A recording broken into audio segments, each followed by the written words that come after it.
In 2015, Google did something that confused a lot of people. They practically created a brand new company out of the thin air called Alphabet. And overnight, Google became just a smaller piece of this new giant puzzle. Why did one of the most successful companies in the world completely restructure itself? You must be wondering. They did it to build a holding company, and why you might not be running Google if you are a founder whose business is growing, making decent money, or expanding into new areas. Not understanding how a holding company works could leave your personal assets, your cash, and your hard work completely exposed to risk. Today, we are going to break down exactly what a holding company is, the massive benefits it gives founders, and most importantly, the exact moment you actually need to set up one. In the business world, there are generally two types of companies. First is you have the operating company. This is the business that actually does the work. It sells the products, hires the employees, deals with the customers, and signs the leases. Because it's out there doing business, it carries all the risk. If someone is going to sue you, they sue the operating company. Then you have the holding company. A holding company does not sell anything. It does not have customers. It does not manufacture products. Its only job is to own things. It owns the shares of your operating company. It owns your real estate. It owns your cash reserves and trademarks as well as patents. Think of the holding company as a giant wall and the operating company as the store sitting in front of the wall. The operating company goes out to make the money and then it passes the profits back to the holding company where it is locked up safely. So why go through the hassle of setting this up? There are three huge reasons. The number one being asset protection. Let's say you run a successful software company and you have built up to 2 crores in cash reserves.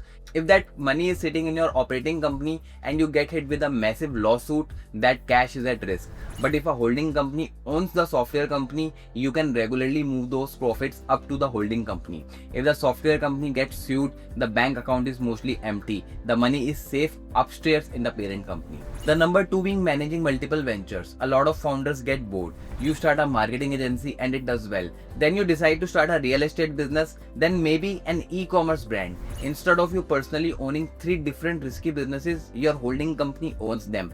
Let's suppose if the e-commerce brand goes bankrupt, it does not drag down your successful marketing agency. They are completely separated. And the number three reason being taxes and selling. When your operating company pays dividend up to your holding company, in many jurisdictions, that transfer is heavily tax exempt. You can then use that tax-free cash to fund a brand new business idea. Plus, if you ever want to sell just one of your businesses, you simply sell the shares of that specific operating company while keeping the rest of your empire intact. Now here is where most founders make a mistake. They watch a video like this and think, I need to set up a holding company tomorrow.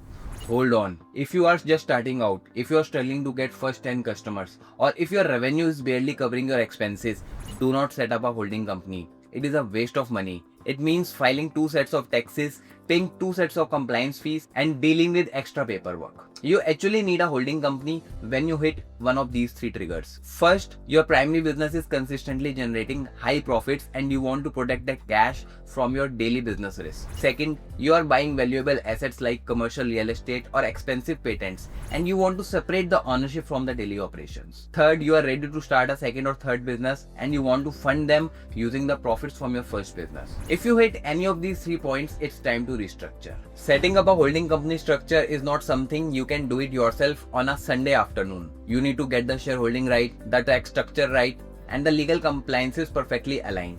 Otherwise, the protective shield won't hold up in court. And that is exactly what we do at JustStart Technologies. We help growing founders organize their legal structures so that they can focus on scaling their business without losing sleep over liability. Whether you need to incorporate a new entity, figure out your tax strategy, or restructure your current business into a holding model, our experts handle it end to end. If you think you are ready to set up a holding company, or if you just want to find out if it's the right time for your business, click on the link in the description to book a free consultation with our team. Don't let one bad day in your business wipe out everything you have built over time. Protect your assets today. If you found this video helpful, hit that like button, subscribe for more real world business strategies, and I will see you in the next one.